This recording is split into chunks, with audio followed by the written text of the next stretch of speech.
বহু ছাত্র আন্দোলন এবং বিক্ষোভের পর অবশেষে ছাত্রদের দাবি মেনে মাধ্যমিক এবং উচ্চ মাধ্যমিকের সকল ছাত্রছাত্রীদের পাশ করিয়ে দেওয়ার সিদ্ধান্ত নিল ত্রিপুরা মধ্য শিক্ষা পর্ষদ। মঙ্গলবার আগরতলা পর্ষদ ভবনে সাংবাদিক সম্মেলন করে এ বিষয়ে বিস্তারিত তথ্য তুলে ধরেন ত্রিপুরা মধ্য শিক্ষা পর্ষদের সভাপতি ডক্টর ভবতোষ সাহা। উল্লেখ্য, করোনা মহামারীকালীন পরিস্থিতির জন্য প্রথমে মাধ্যমিক এবং উচ্চ মাধ্যমিকের পরীক্ষা স্থগিত ঘোষণা করা হয়। পরবর্তী সময়ে পুনরায় সার্বিক পরিস্থিতির কথা বিবেচনা করে পরীক্ষা সম্পূর্ণ বাতিল ঘোষণা করা হয় এবং তার পাশাপাশি এক বিশেষজ্ঞ কমিটি গঠন করা হয়। মূলত সিদ্ধান্ত নেওয়া হয় নবম এবং দশম শ্রেণীর ফলাফলের পর্যালোচনা করে মাধ্যমিক পরীক্ষার্থীদের নম্বর দেওয়া হবে এবং একাদশ এবং দ্বাদশ শ্রেণীর নম্বরের পর্যালোচনা করে উচ্চ মাধ্যমিকের নম্বর দেওয়া হবে। সেই মতো সম্প্রতি 31শে জুলাই এবং মাধ্যমিকের ফলাফল ঘোষণা করা হয় এবং 1 আগস্ট উচ্চ মাধ্যমিকের ফলাফল ঘোষণা করা হয়। কিন্তু ফলাফল ঘোষণা হওয়ার পর রাজ্য জুড়ে প্রায় প্রতিটি মহকুমায় ছাত্রছাত্রীরা বিক্ষোভ প্রদর্শন করতে শুরু করে। ছাত্রছাত্রীদের লাগাতার আন্দোলনের ফলে নড়ে চড়ে বসে প্রশাসন। ঘোষণা করা হয় অনুত্তীর্ণ ছাত্রছাত্রীদের পরীক্ষার নম্বর রিভিউ করা হবে, কিন্তু তাতেও সম্মতি ছিল না ছাত্রছাত্রীদের।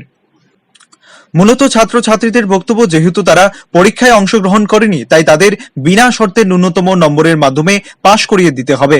অবশেষে মঙ্গলবার বর্তমান পরিস্থিতি এবং ছাত্র আন্দোলনের বিষয়টি গুরুত্ব সহকারে বিবেচনা করে প্রায় সকল ছাত্রছাত্রীদের পাশ করিয়ে দেওয়ার বিষয়টি ঘোষণা করা হয়েছে। সংবাদ মাধ্যমের মুখোমুখি হয়ে ত্রিপুরা মধ্য শিক্ষা পর্ষদ সভাপতি ডক্টর ভবতোষ সাহা জানিয়েছেন, যারাই মাধ্যমিক এবং উচ্চ মাধ্যমিক পরীক্ষায় নাম নথিভুক্ত করেছেন তাদের প্রায় প্রত্যেককে পাশ করিয়ে দেওয়া হয়েছে। শুধুমাত্র যারা কোনো ধরনের পরীক্ষায় অংশগ্রহণ করেনি তাদেরকে পাশ করানো সম্ভব হয়নি, যার ফলে প্রথম অবস্থায় মাধ্যমিক এবং উচ্চ মাধ্যমিকের পাশের হার যা ছিল যথাক্রমে 80% এবং 95%, তা বর্তমানে উভয় ক্ষেত্রে হয়ে দাঁড়িয়েছে প্রায় 99%।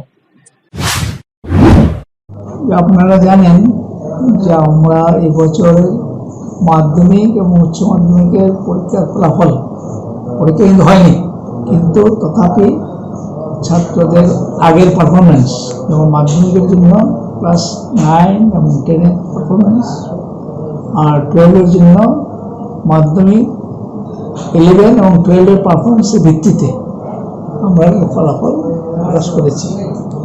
এই ফলাফল প্রকাশ করার পর কিছু কিছু অসঙ্গতি ধরা পড়েছে। ছাত্রদের পক্ষে কিছু অভিযোগ আছে যে বিভিন্ন বোর্ডে আরও অনেক বেশি পার্সেন্টেজ দেওয়া হয়েছে, আমরা কেন কম দিয়েছি ইত্যাদি। তা আমরা যে নাম্বার নিয়ে এসেছি স্কুলের মাধ্যমে, সেগুলো চেকিংয়ের জন্য আমরা গত সপ্তাহে আমাদের সমস্ত রাজ্যের 8টা ডিস্ট্রিক্ট থেকে টিচারদের রিকোয়েস্ট করেছিলাম, আপনারা যে নাম্বার দিয়েছেন সেই নাম্বারগুলো আবার পুনরায় দেখে যান, আপনারা দেওয়া নাম্বারটা আমাদের রেকর্ডে ঠিক করেছি কিনা। এতে খুব একটা হয়নি, কিছু কিছু ক্ষেত্রে হয়তো একটু অসঙ্গতি ধরা পড়েছে।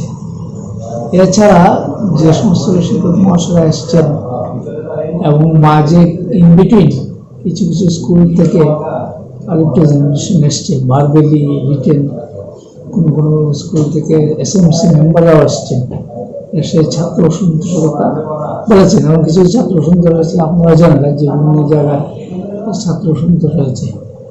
এই সবের প্রেক্ষাপটে আমরা প্রথমেই রেজাল্টটা, অন্যান্য বছর কী হতো, রেজাল্ট যেদিন পাবলিশ হয় সেদিন মার্কশিট দিয়ে দেওয়া হতো, মার্কশিট হিসাবে দেওয়া হতো।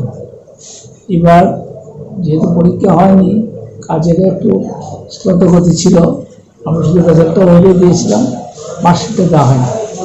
তো মার্কশিট আসার পরে সামগ্রিক প্রেক্ষাপটে আমরা যা যা শুধু কোয়ালিফাই করেছে তাদেরই মার্কশিট দেওয়া আছে, সার্টিফিকেট দেওয়া আছে।